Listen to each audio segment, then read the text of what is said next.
Hello and welcome to ANC Decides, the show that brings you the ANC presidential race as it happens. I'm your host, Mfundo Mabalani. Let's start our show with our ANC election race headlines from across the country. Now, firstly, COSATU's march against state capture turns into an electioneering platform. COSATU and SACP campaign for Cyril Ramaphosa to succeed President Jacob Zuma at the ANC's elective conference. Free State ANC PC still in consultation with Luthuli House on holding its provincial congress in November. This is despite Gwede Mantashe's call to put provincial congresses on hold after September the 30th. And it's all systems go for the Eastern Cape's ANC elective conference tomorrow. Eastern Cape Provincial Secretary Oscar Mabuyane is challenging the current chairperson Phumulo Masuela.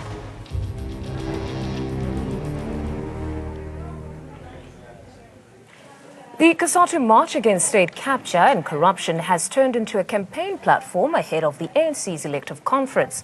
COSATU leaders used the national strike to stage a campaign for Deputy President Cyril Ramaphosa to succeed President Jacob Zuma.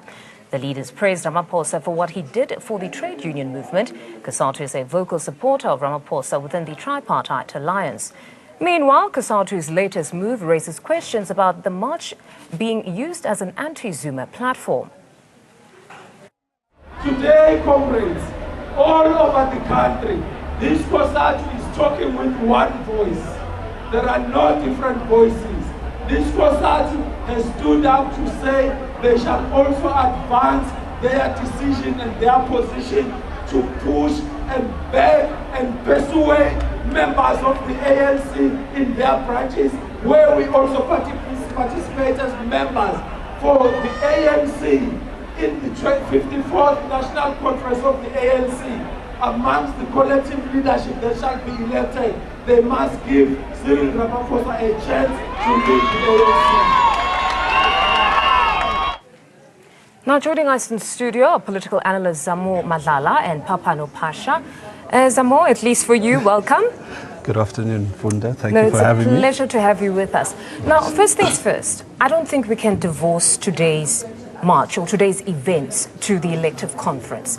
What do you make of COSATU taking to the streets 2 months before the elective conference? Because we've got many asking that which COSATU is actually marching today? Is it the Labour Federation that represents those on the periphery of our economy? Or is it COSATU, the third leg of the ANC as part of the tripartite alliance? Or is this COSATU, the faction, because they've decided that they're going to be at least pushing or rooting for Cyril Ramaphosa? So which COSATU did we see today take to the streets? Well, I suppose it depends on where you stand as a person to actually really define. A true member will say, no, it was just COSATU, but everyone pretty much can realize that it wasn't a workers' movement type strike. It wasn't fighting for any specific rights of any worker whatsoever. It was more, I think, a boost for the campaign of the Deputy President Cyril Ramaphosa, and as it was pretty much turned into a sort of elective march or sort of a way of campaigning for him to show that there is strong support amongst other alliance members. I don't think it was the COSATU, the Labour Federation. It was more the COSATU, the political arm of it, that is part of the tripartite alliance that was marching. Hence, that called in the SACP to come and join them in the march, and anybody else who was interested. I believe the Gauteng ANC had said something about joining that march. They would join the march. So, but then the impact thereof. Can we say less than 100 days to this elective conference, is there much impact? Can they tilt the scale in favor of their candidate? Well, I don't really know, because the way I understand the ANC, it is the ANC members who are going to make a decision, and they make that decision sometime in December through the branches. It is not a average South African like me that is going to have a say. As much as the media is involved and everybody's talking about it and all of that, there's roughly under 800,000 ANC members, I believe, and they are ultimately going to be the people who decide who becomes the next ANC president. That's really what it's about. So the whole campaigning against the current president, that I don't particularly understand the logic behind it. Zamo, are we not downplaying perhaps the impact or influence that this tripartite alliance has, at least COSATU and the SACP? Because, I mean, it happened. When the likes of Zweli Nzimavavu were still part of COSATU, many argue they were instrumental in the president's ascension to power. So why today would we downplay their influence? I mean, at least they're getting a platform all over the media, so you don't think that electorate, the one that can vote, might not be swayed today by what they've seen in the streets? Well, what I've come to see and understand is that members of the African National Congress attend African National Congress events, which start from their branch meetings. It's people that are actually actively involved within the ANC.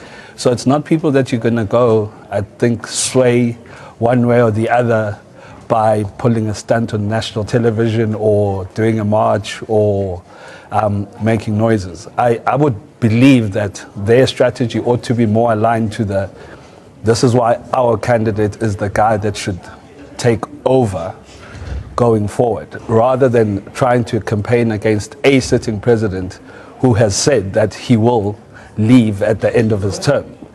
So, I mean, the whole campaign that has been pushed by COSATU, by the SACP, is more against the current president, who is not actually campaigning for the future leadership of the ANC nor the country. He has openly said he will give up the reins of the ANC presidency in December and the reins of the country in 2019. So why is anyone campaigning against him? I just simply I can't join the dots. Yes, it's the hype, it's what gets the country going, it's what gets people talking, it's all capture, state capture, it's all the Guptas, it's all of that. But that's the So you say basically it's to their detriment to center their campaign around the president or state capture. They should be more focused about telling the ordinary citizens what Cyril Ramaphosa offers. Well, I think they should be telling the ANC members why Cyril Ramaphosa is the guy. Okay. That's what it ought to be about, because it's the ANC members that are going to decide. It's not the country. There's 800,000 people that are going to make this decision. No, it's an interesting one. Perhaps we can rope in Papanu. Papanu, welcome to you. Your take on COSATU today? We saw them take to the streets. Your view, was this disingenuous? Was it really about state capture or not? Because we heard some chanting, we're ready for Ramaphosa. Could we say it was a bit of a factional campaign to a certain extent, or it was genuine, they're fighting against state capture and corruption? Well, COSATU has made it clear that they do support Cyril Ramaphosa and they want the president to go. So one can say, in fact, one can say that it was a factional decision by COSATU to actually march today. In fact, I think what they're trying to do is to say we want to show our might as COSATU, but over and above that, I think what has happened in the few months is that there are many people who've wanted the president to leave office. Because you see, if the president continues to be president until December, dynamics might change at conference. So what alliance members are trying to do is they're trying to remove the president before the December conference so that his influence at the conference is limited. So you are dealing with some of those dynamics beyond the issue of state capture, because in relation to state capture, I mean, there are many aspects into this. COSATU is an employer at the same time, so we'll have to cross to but an interesting point, we need to come back to that, where you say that perhaps they're looking to have him leave so that they limit his influence ahead of that elective conference. But we're joined by our reporter Giovanni Machani, who's out in the Free State. Gio, welcome to you. Take us through the Free State today. What exactly has been taking place? We know that the ANC chair there, Ace Magashule, is insisting that they want to go to their conference in November. Why the insistence to pursue this conference when Gwede Mantashe has already put this moratorium? Indeed. Good afternoon to you, Mfunda, and good afternoon to the viewers. We do know that politics is a very complex type of environment to be present in, especially now in South Africa, ahead of the governing party, the ANC's elective conference that will be happening in December. Definitely so, as we've heard from the PEC, which happened last night, that the Free State chair, that the Ace Magashule, said that as a province, they will be backing Nkosazana Dlamini Zuma, as well as stating is that them as a province have decided that it would suit them well to have their provincial conference in November, despite the call by National SG Gwede Mantashe stating that should it have not happened by the 30th of September, it might need to have to take a break until 2018. So definitely a lot of back and forth, but the conversation will be from the Free State, the NEC members from the Free State going into the NEC that is taking place this weekend. They are planning to bring this to table, definitely like the SG said during the National Policy Conference, that it needs to be robust debates, a back and forth of discussion. So we're hoping that behind closed doors, this is the kind of principle that they too live by. We also know in the Free State there is a festival that is happening called Diponzo, and tomorrow they will be feeding on this radical economic transformation or this inclusion that Deputy President Cyril Ramaphosa has said it to be. So feeding into the NDP, the 5 years that President Jacob Zuma has stated the growth of South Africa that's needed, issues, social ills that South Africa is facing, such as youth unemployment, will be addressed tomorrow. So it is going to be a big day here in the Free State, in the side of Puta Dichaba. So we await tomorrow and see the growth that will come from the ANC. But they continue to stress the need for unity, the need for a unifying candidate. So going forth, we are expecting that obviously their behavior will lead in that same direction. No, Gio, thank you very much for that. We'll continue to keep in touch with you as the day progresses. And it's all systems go for the Eastern Cape's ANC Provincial Congress. Two candidates are going head-to-head for provincial chairperson position. Eastern Cape Provincial Secretary Oscar Mabuyane is challenging the current chairperson in the upcoming provincial elective conference. The conference starts just days before the ANC closes the window for provincial congresses. Mabuyane's challenge to Phumulo Masualle is seen as ultimately having an influence on the province's preferred candidate at the ANC's elective conference in December. However, the jury is still out on who of the 7 ANC presidential candidates holds sway in the crucial province. ANC is a democratic organization, and its conferences are meant, amongst other things, to elect leadership. But more important, to focus on the issues of policy development in the ANC, policy formulation, etc., because that's what makes ANC to be relevant in the society. We will only know when we get into the conference, when the Independent Electoral Commission tells us who is nominated, whether the person makes threshold or not, whether people are accepting nominations or not.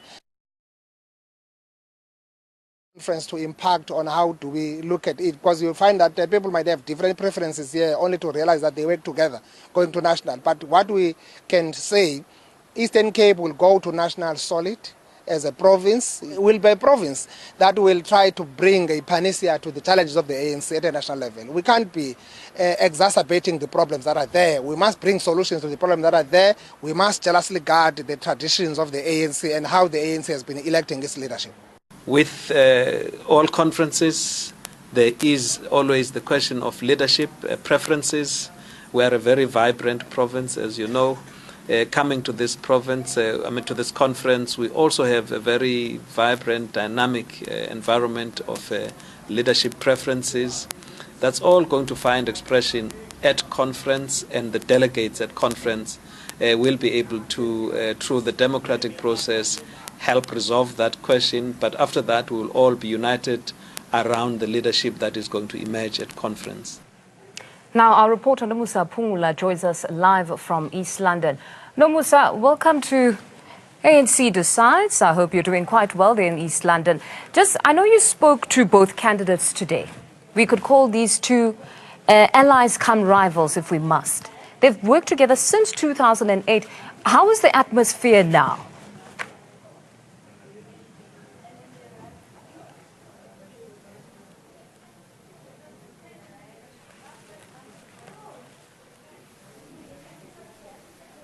For the African National Congress in the Eastern Cape for their conference come tomorrow. But the most important thing is that the two men that have been working together for so many years are going head to head against each other. Speaking to them earlier on, we realize, or we pick up a sense that there will be a very tense contestation at the conference come this weekend. But also, Oscar Mabuyane, who is the current Secretary General of the province, said that it is not something that is new within the African National Congress, because it is in the DNA of the African National Congress to contest each other, because it is a very democratic organization. But another thing that was mentioned by the current chairperson, which is Phumulo Masaule, is that they are in this very close race, but at the end of the day, it is the delegates that are going to decide who they want to lead them. And most importantly, they are the ones that are going to pronounce leadership that will need to be supported by everyone, whether they were contesting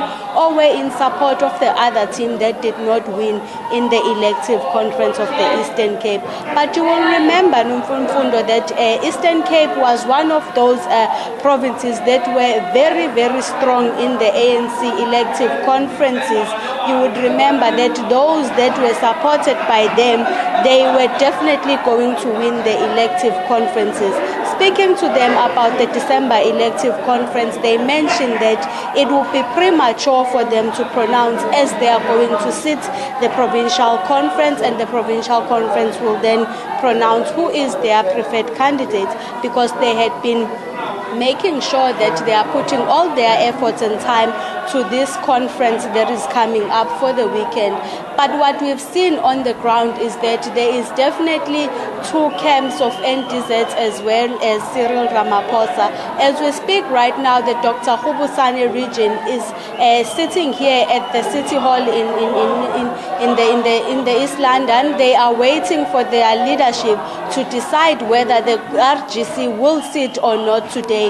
They were a bit of hindrance, but at the end of the day, we wait to see whether they are going to sit or not. So it's certainly going to be a very tight one, I must say, and hopefully there will be tolerance, because we know that in such instances there'd be a lot of political intolerance that rears its ugly head. But thank you very much. We'll keep in touch with you as our conference progresses. Now, that is our reporter, Nomusa Phumulo, who's out in East London, talking to us about that contest between the two, the chair and his provincial secretary.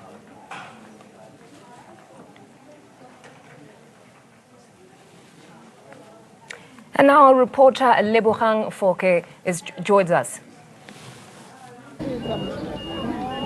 Lebogang, a very good afternoon to you. You're still in Mpumalanga.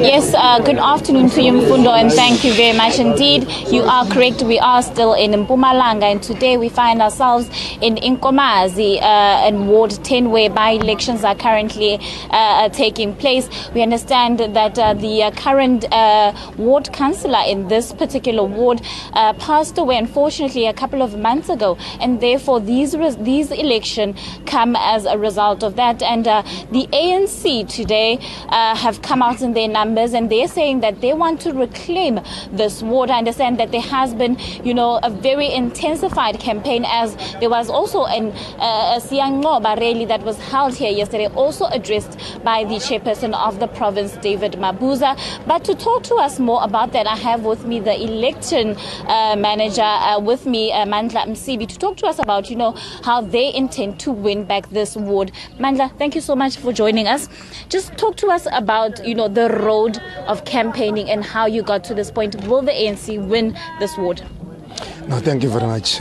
And to all your listeners, we are indeed going to win, because it was our ward. Unfortunately, God has his way. Then he's taken our councillor.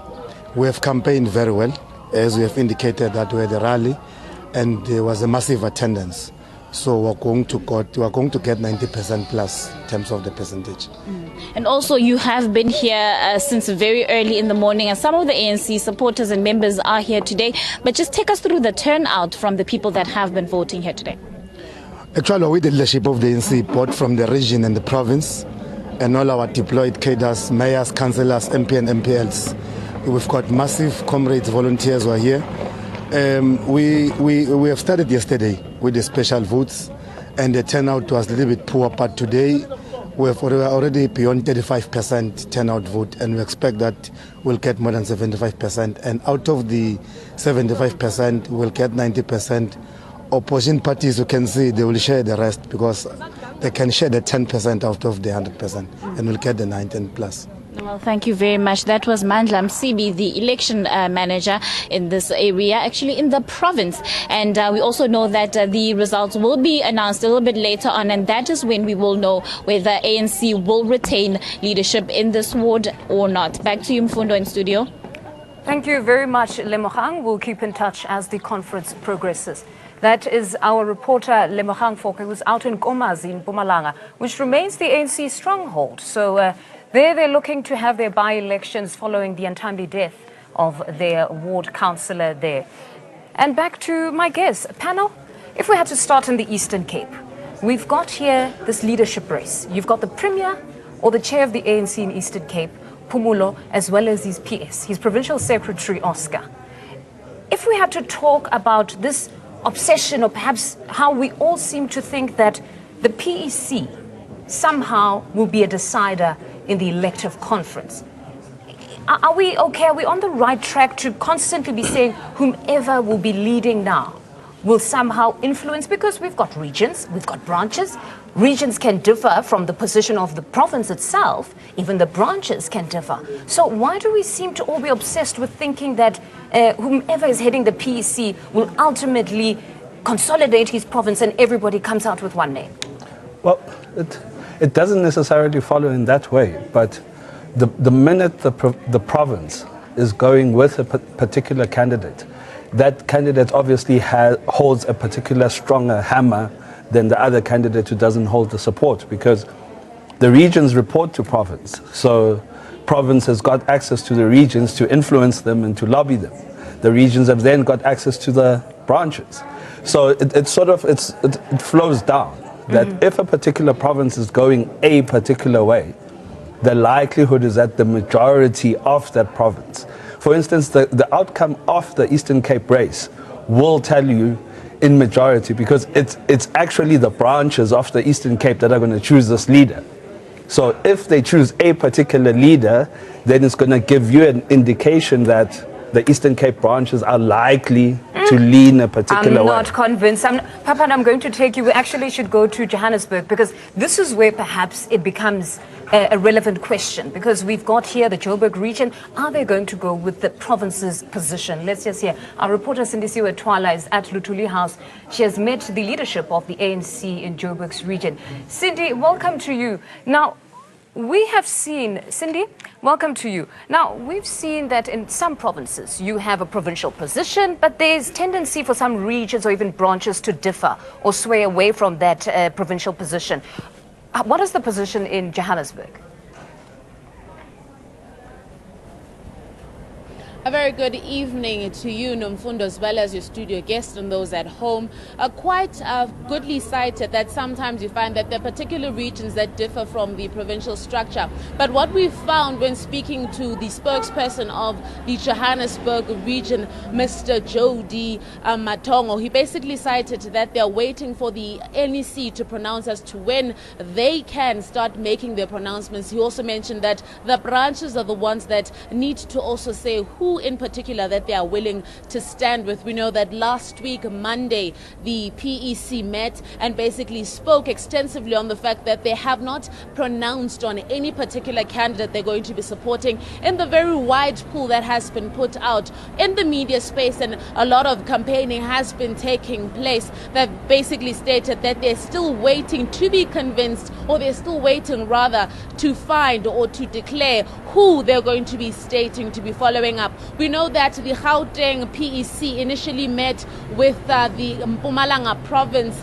just a month ago in August, towards the end of August. And they basically spoke extensively. Coming out of that meeting, the PWC stated that they're going to be talking about unity throughout. But I have my guest with me to basically say quickly from the Johannesburg region her point of view in this regard. A very, very good evening evening to you, Mama Tsidi Somfiko. Your stance, what is the Johannesburg stance moving forward? It's not my stance. I belong to an executive committee that represents branches. As Jolie D has said, that our branches are yet to make the pronouncements. We are waiting for the final go-ahead from the SG as to when can our BGMs be held, so that our branches can do the nominations as well as do their delegates for the national conference. We are subscribing to the notion of unity. We want to ensure that our organization comes out of the national conference stronger and in a position to deal with all the challenges that we have. You know that we've lost the city of Joburg, so we need to reclaim it. And we believe that with strong organization and strong branches, we will be able to reclaim the city. Thank you so much. That was a branch member or regional member rather of the Johannesburg region stating that Johannesburg wants to foster unity within the organization moving forward, and they stand by the PC's decision to not state any names until the person has been tested through the eye of the needle. Back to you in studio. Thank you very much, Cindy. We'll communicate as the conference continues. That's our reporter, Cindy Siwetwala, out at Luthuli House. Papalo? Some high discipline there. She was quick to quickly say, it's not my stance. That is the stance of the Johannesburg region. Do you think they're going to exhibit that discipline to say whatever the province decides will become the region as well's position? I don't necessarily think that's what they're saying. I think what they're saying is that they're just waiting for the pronouncement, the official pronouncement.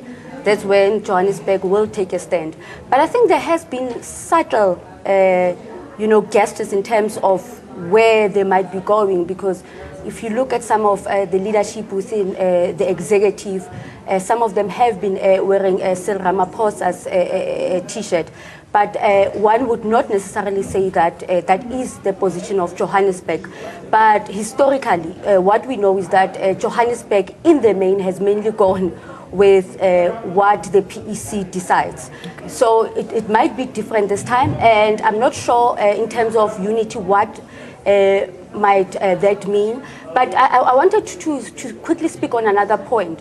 If you look at the dynamics between 2012 and now, provinces might still be powerful, but they don't hold sway as before. All right. If you go to different provinces, for example, you go to your northwest, you come to Gauteng as well, there might be different regions which might break away from what the province might decide. It's becoming very tricky. Yes. Honestly, very tricky here, because we thought at the very least that Gauteng was probably behind Cyril Ramaphosa, but following what we saw happening in Mpumalanga, I'm sure many people would say they don't know. But thank you very much, panel, for joining us this evening. And that's where we leave it until next time on ANC Decides.